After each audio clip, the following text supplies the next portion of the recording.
Welcome to Height Podcast for Entrepreneurs, the show that helps business owners with practical strategies and actionable steps to build businesses that last. I am your host, Ananaba Unique, and here in Height, we believe that entrepreneurship is not just a hustle, it's a way to position yourself out there to stand out from other businesses. This is our very first episode here, and on today's episode, we are going to be exploring why 2026 is going to create more millionaires than it did in the last decades. And we're also going to be talking about how entrepreneurs are able to position themselves online or anywhere they find themselves in order for them to be unique in their businesses. Joining me is Mr. Harrison Prince, the CEO of Height Multiconcept Limited. Welcome, sir. Thank you so much, ma'am. So we're just going to go straight to the podcast. Okay. And you are the CEO of Heights Multiconcept Limited. So I want you to just give us a brief of what the company is, your mission and vision statements, and the rest. All right. So my name is Harrison. As she has clearly stated, good day from wherever you're watching across the world. Um, Heights Multi-Concept is the number one business development partner. We help you through your ideation stage down to the execution of any business, right? We are very much interested in building businesses to last. Okay, so we are your partners in business growth. Thank you. Thank you so much, sir. Thank you. So for our first question, we're going to be starting big. Okay. Now, why do you believe 2026 will create more millionaires than the last decade? What opportunities are entrepreneurs missing right now in this age in 2025? So, what are those opportunities that you've seen or experiences that you've seen that most entrepreneurs are lacking that in 2026 they will need to step up? All right. Just to recap your question, you want to know why I believe that 2026 is going to have more millionaires, right? Yes. So I want to concentrate on Africa. Yeah. Africa's economy is projected to grow by 4.21% in 2026, and that's quite huge, more than the US and the UK, right? So the focus of the globe now is on Africa. Africa is going to evolve faster than before. So I believe so strongly that the entrepreneurs in Africa, if they should leverage the understanding of what 2026 is going to be, then we will have more millionaires in dollars in 2026. Seeing that the whole Africa space is going to evolve. We are seeing so many evolutions going on in different sectors. We are seeing how that the African sector, the African people, we are beginning to welcome and embrace tech more than before. We are beginning to see more um, um, developments in fintech. We're going to see more development in sustainable and renewable energies. We're going to see more development in agriculture. We're going to see more developments in fashion. I mean, the African fashion industry is evolving like almost every second, right? So these things will make us to have more millionaires in 2026. Thank you so much for that. So we're going to be moving to the next question. In your experience, why do some people spot opportunities early while others always arrive late? All right. That's so beautiful. There are so many reasons why people spot opportunities early while others come late. But I want to focus on a few. The first thing that makes people to spot opportunities earlier than the others is the mindset, right? Using Africa as a case study, Africa has more problems than any other place. Africa as a continent has more problems. So everywhere you see problems, that's a new idea for a solution for an entrepreneur, right? Um, but we have people who understand or who think that problems are problems. whereas problems are opportunities in disguise. Problems are loaded with opportunities. That's one reason. The second reason why I believe people spot opportunities earlier than others is because of their connectivity, right? You can succeed as a person, but for you to thrive, you will thrive as a community, right? So for everyone who is not connected to a thriving community, you cannot spot out opportunities early, right? You will only see opportunities late than others. The last thing is the network of persons in your cycle as an entrepreneur. I say there is something that I believe so strongly. I I believe that for you to do better as an entrepreneur, you need to be the least person in your cycle, right? If you're the least person in your cycle, you would have ears to hear more opportunities because there'll be so much going on. Take for instance the crypto space. There's something called early adoption in the crypto space, right? And not just the crypto space, both the tech space.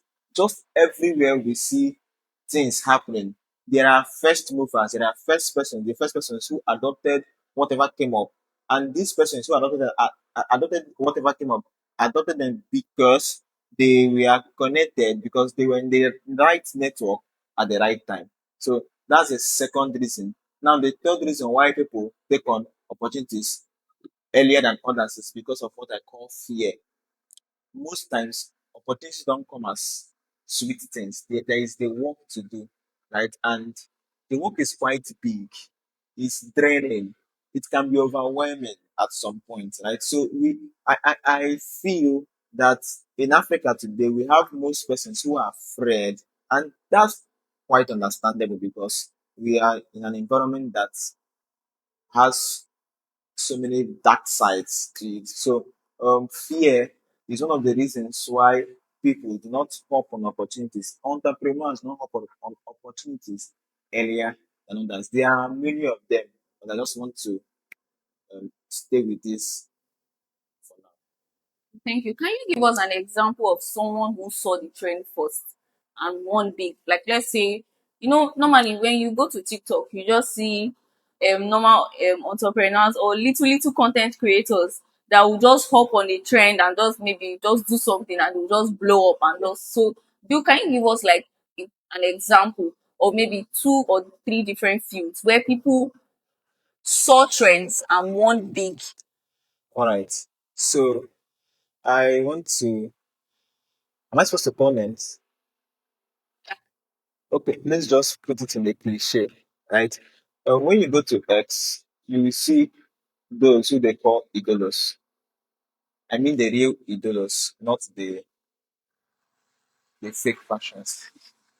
So the ones who we call idolos, or the ones who are idolos in the crypto space on X, what makes them idolos is that they found the trend early.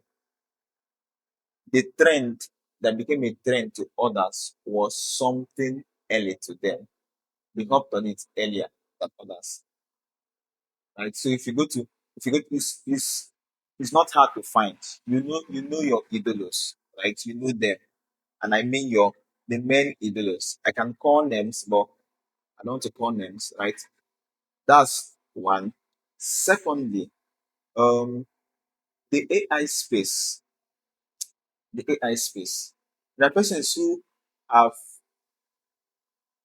taken hold of this AI space. They have leveraged the AI space earlier enough. And yet again, I don't want to call names, but then they are there. You can see their results. Lastly, just for now, is a business space, right? Trends are hidden in desires of people.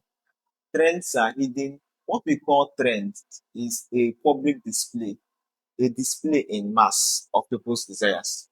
So, for example, the fashion space, you could, okay, you would have noticed in the last 5, 7, 10 years, the change in style of shoes that men in Nigeria were. Yeah. So we now have men tending towards loafers more. But that was not what it was before. There was a time in Nigeria when what was the talk of the day in the shoe industry was more of women's shoes. And I'm not saying men's shoes are not moving the markets, right? Or they're not talked about, right? I'm saying that currently we have it's as though all eyes are on the male shoe, right? So these are vivid citations, even though I did not mention them, but you can tell that these are vivid citations of trends, and they proof of the fact that trend can make someone so wealthy is the people behind the trend, the people who hopped on those trends early. Men, those people who are making footwears, loafers now, they sell more, right? Yes, there are other aspects of shoes, right? But the loafers, most men, especially men in their youths, they want to wear the talk. They want to wear the trumpet. They want to be announced from the moment they step into the game. And another trend that is going on now in the Nigerian space is the trend of perfumes, right? Having to wear multiple Colognes, fragrances, yeah. multiple colognes, like Expensive ones. expensive ones. We are now having people display their perfume collections. This was not what it was 10 years ago. This was not what it was 10 years ago. And yeah, and men are actually the ones taking it up more than females, right? Females are doing it, but then I don't know.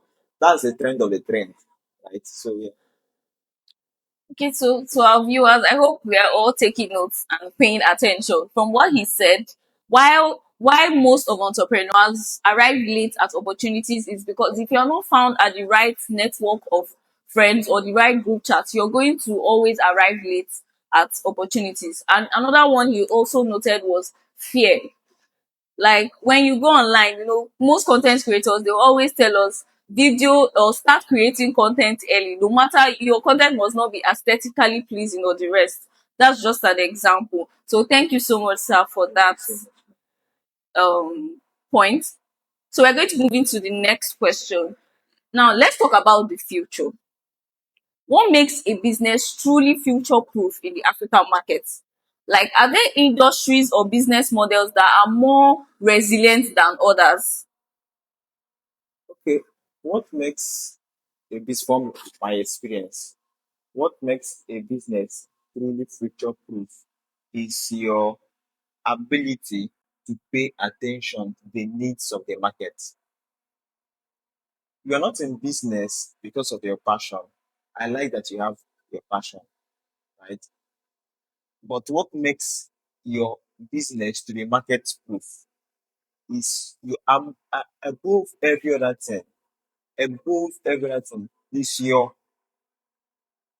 ability to pay attention, very close attention to the needs of the market. The needs of the market do not remain the same over time. There is always a fluctuation. So you must be ready to move with the market. If you're in the fashion space, move with the market. And the truth is that there is no need to being better than any other need. Right? The fashion industry, we are seeing billions, we are seeing trillions. Yes. The agricultural industry, we are seeing a lot. Right? But what makes your business, irrespective of the industry you find yourself, what makes your business market proof in Africa is that you pay close attention to the needs of the market. And after you've paid close attention to the needs of the market, the next thing you need to add is excellence. Be more excellent than the next person. Do it better than the next person. Present it better than the next person. With these two keys or factors, then I think there is no wave you cannot conquer. You cannot ride through right in the African market because paying attention to the needs of the market plus excellence produces formidability in every business. Okay. So I think from what you said, you've answered the next question, but I'll still ask anyway. Okay. How should young entrepreneurs think about scalability and risk at the start? Okay. Here's how to think about scalability. Scalability is a function of numbers. Scalability is a function of places. So we want to put numbers as the headline. The number of people you're serving now compared to the number of people you want to serve in the next 5 years. The number of cities you are reaching now compared to the number of cities you want to reach in the next 5 years, the next 2 years, the next 3 years, the next month, right? So the way to deal with scalability is to be accurate with your numbers. Don't forsake data, right? If you want to expand, you must know where you are at the moment. You cannot expand from the unknown. You expand from the known to the unknown. I know that your vision may have wide borders across, right? But you have to first define where you are at. So the best approach to scalability is knowing your numbers, being sincere with your numbers. Sincerity is the entrepreneur's one of the entrepreneur's greatest assets. Sincerity to yourself, right? Scalability cannot happen, or the wrong approach to scalability is when you don't know where you're scaling from, or when you are hyping where you're scaling from. If you're able to handle it this way, if you're able to approach scalability with the honesty about numbers, there are two things you'll be able to do. Number one is that you're able to find opportunities in every problem around you. Because when entrepreneurs start, they start in a pool of problems. Right? You'll be able to spot out how to make use of what you have to get what you want. Yes. How to use what you have to get to where you want to get to, right? It is that sincerity with the numbers that will tell you, okay, I don't have this, but I have this. I don't have this, but I can do this. So you need to see how that you can um, uh, um, substitute A for B to achieve C. Yes, that's actually a very beautiful point. Like he said, the question was how young entrepreneurs can think about scalability. And he talked about knowing the market and solving the problem. So if you are not solving a problem, you're obviously not going to scale. And the next one is having a unique selling point. What is that stuff that if you're making hair or you are into tech or whatsoever, what is that unique selling point that differentiates you from other entrepreneurs, that will push you, that will just beam that light in you and make you stand out from others? And I love the point that he gave where he talked about excellence. That's like the marks of everything. Presenting yourself in a very excellent way and always carrying your business like a brand. Thank you so much, sir. Thanks so much. So there was a statement that you made that in a way contradicts the second question I'm about to ask, when you said that there is no sector that is doing more than the other. If someone makes 10 million naira in crypto, the person can still make 10 million naira in fashion. Yes. If someone makes 10 million naira in fashion, the person can still make 10 million naira in shoemaking. Yes. So that's going to contradict the next question, but I will still ask it in a way. So, which industry or which, okay, I'm going to restructure the question. Which industry do you advise, or can you tell students, young founders or SME, to start with a minimum capital? And how do they validate the idea before investing money? That does not contradict the question. It streamlines the need for the entrepreneur to know how to start, right? For example, and I want to explain this. With a minimum capital, when we talk about the minimum capital, we're talking about 1 million to 10 million, right? That's minimum. Students are here too. We have Um, students. 500K. Okay.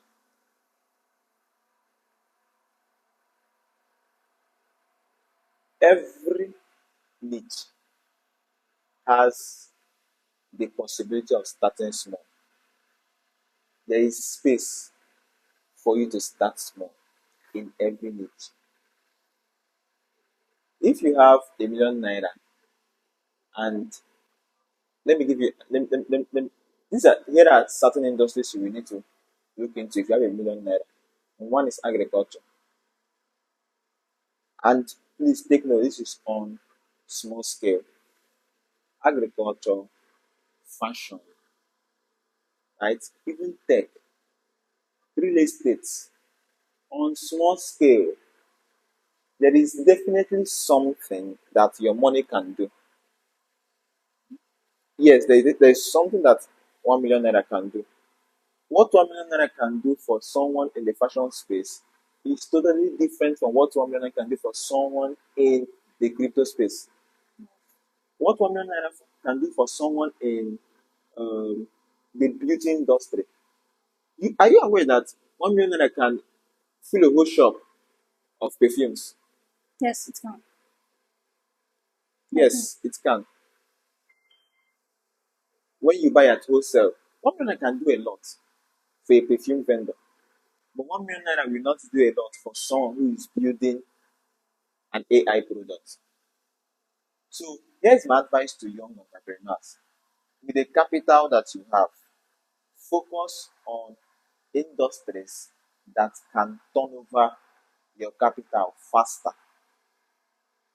Don't take the little capital you have to begin to build a product that will hit like 1000% extra of that capital you have. So look for, you should be more interested in profitability than in passion when you start. Your goal is to be profitable, not to have your passion intact. Passion is only achieved when there is enough funds. And for you to have enough funds, you need to learn the tactics of turning over the little that you have. So if you have little funds, look into businesses that you can achieve more with that little fund. And what I'm mentioning them now. Number one is the beauty industry. That's skincare, um, perfumes, right? Fashion and design, right? Um, agriculture.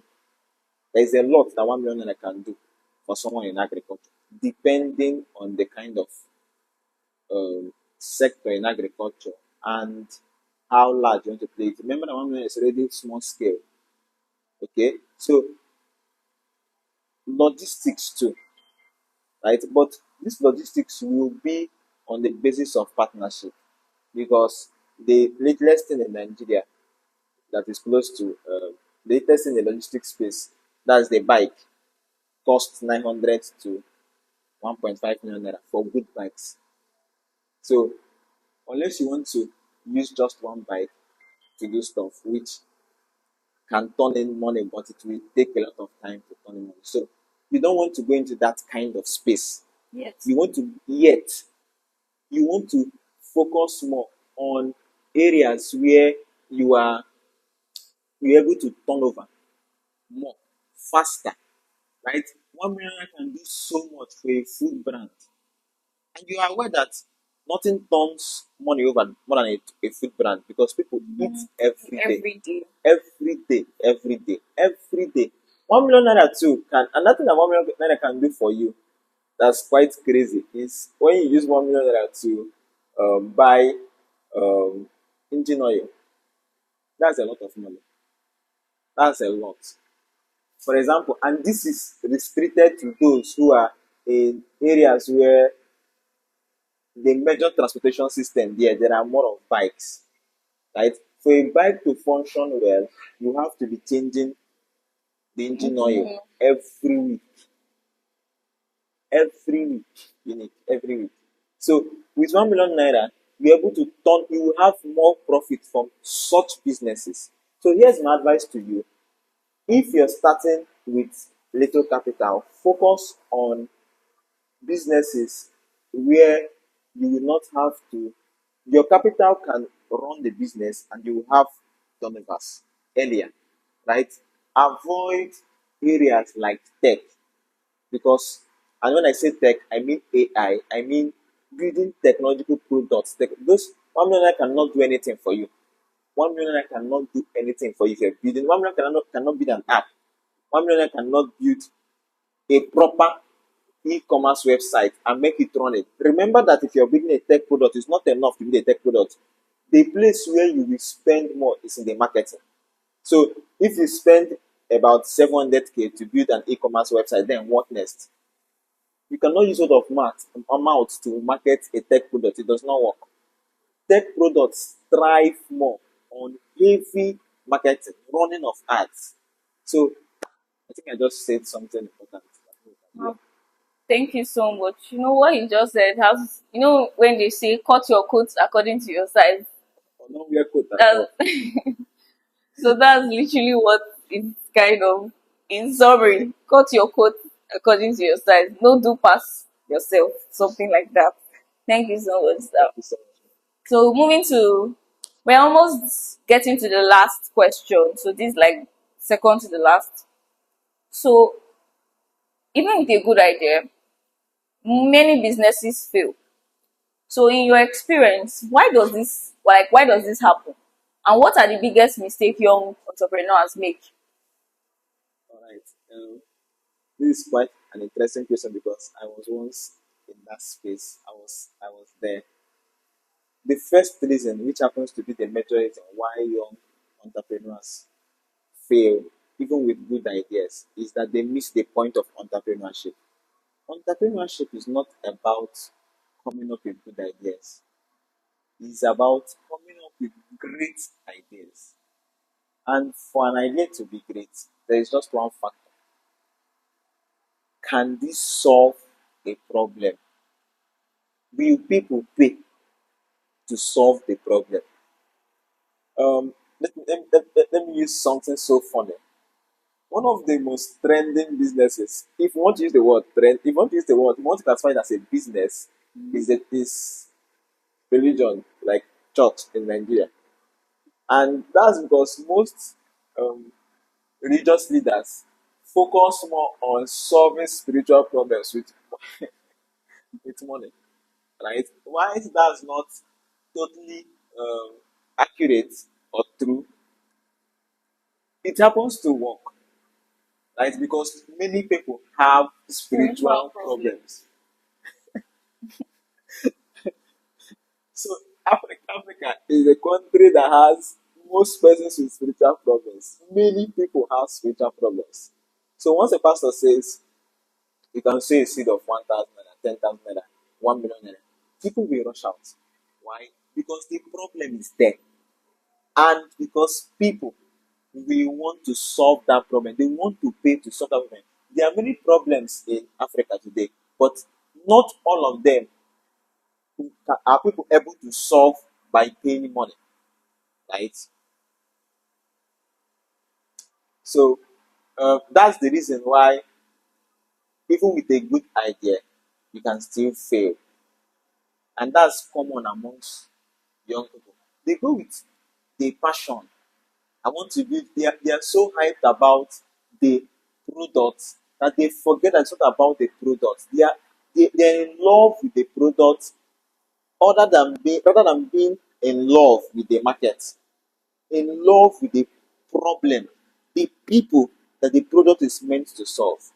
And most entrepreneurs are tired because the issue of ideation is quite tasky and it takes months. You can brainstorm an idea for months and bring it out to people, and you realize that what you have been brainstorming all this while is not something that they want. So people find it so tiring, right? For them to go back and come back, go back and come back until they bring out a product that can really break through into this market. Wow, that's very interesting. Okay, you said something about passion. Is passion enough, or are there other critical factors that founders must focus on? Passion is not enough. Just like I said, there are other critical factors that founders must focus on. And this is one, knowing the market. Number two is mentorship, right? You cannot do so well in the entrepreneurship space if you don't have the right mentor. You cannot do so well. Entrepreneurship takes time. You need someone who has gone ahead of you to be able to show you the way. You cannot, there is no other route, right? You even need, in the issue of ideation, knowing the problem, right? Because it's possible for you to know the problem, but the problem that you find out, the problem that people don't want to solve, okay? And it's not the problem you are looking at is a problem that is dependent on the government to solve. Any problem that is dependent on the government to solve, don't build a business on it. If your business idea will only need the government for you to make money, you are going to die before the government will hear you. So these are yes, just to answer your question, passion is not enough. So, well, thank you so much, sir, for that. Passion is not enough. So, we are moving to the last question for this particular episode. And I want to thank each and every one of our viewers for remaining consistent and being with us up to this time in the episode. So, we're moving to the last question. Finally, where does height come in? Because we know you are like the CEO of Heights and your company is a business development company, right? Yeah. So now where does height come in helping someone build a business from scratch? Now helping young entrepreneurs as well. Where are you where is like your target audience like and how do you help your target audience? All right. So thank you so much. Heights, we have two target audiences or two species or sectors in our target audience. The first one is the investor, right? There are many persons. It's not a must. You need to outsource for you to do better in business. You need to outsource the role of business development. You can be a CEO, but not a business developer. Business development is both operational and administrative, right? So you can have all the head knowledge about running a business, and yet you are unable to run that business. So for everyone who has finances but cannot run the business, Height is your partner. We will help you set up your business. And just in case you don't have any business idea yet, we understand you. We have the team in Heights that does business ideation. We brainstorm the idea. We have business many ideas in our fridge. Like all you just need to, and they are what some 100 million, some 500 million, some a billion and above, depending on there is a business for any kind of investor. There is a business that you're not left out. With your 30 million naira, there is something for you. With your 100 million naira, there is something for you. With your 500 million, with your 1 billion, with your 20 billion, there is something for you, right? So that's that. Then secondly, to entrepreneurs who are starting, we are the consultants, right? Because we are here, we guide you step by step on how to make this happen with what you have. We understand clearly that what you have may be small, but it's not too small to start. You may be young, but you're not small, right? To every young person out there, Height is your partner in business growth, and the way we did that, we offer you consultation services. Beyond offering consultation services, we offer development services, and in development services, we are talking about the operational management, we're talking about the IT setup, we are talking about the building setup. When it comes to building the project, we are top notch at it, right? We help you do that project from scratch to finish. And for those who are not able to develop the business through Heights, fine, we are your consultants. We can talk with you. We can offer consultation services. We can offer branding services. We can offer web development services. We can offer IT, whatever services in the tech space that can help a business move from where it is now to where it wants to be or where it is supposed to be. That's the space of money and visibility. IT is your partner. Thank you so much, sir. Thank you so much. So if you could leave a word for every entrepreneur and every young founder listening now with one powerful truth about preparing for the future, what would that be? To every young entrepreneur out there, Here is my word to you. Adaptability is key. You can turn problems into opportunities and make money from them. Mentorship is your light that will guide you on the pathway to success. Resilience is your middle name. And lastly, you can be young. You can be very young, but you are not, and you will never be small. And from me to you, I want you to know that we are rooting for you, and we can't wait to see you win. Can't wait to be your partner in business growth. Thank you. Win. Thank you so much, Mr. Harrison, for that speech or word of encouragement. Thank you so much for coming for thank you so much for coming and acknowledging our invite. So, for everybody or for every young entrepreneur out there, you've heard all he has to say. Opportunities are only available for those who are prepared and those that position themselves properly. If you are not prepared and if you're not positioned at the right place and at the right time, opportunities can come by you. It is either you miss it or you don't recognize it. For all young entrepreneurs out there all around the world, Height is your partner for business growth. Thank you so much for sticking around till this time of the podcast. Don't forget to subscribe and follow, and have a very blessed day. Bye.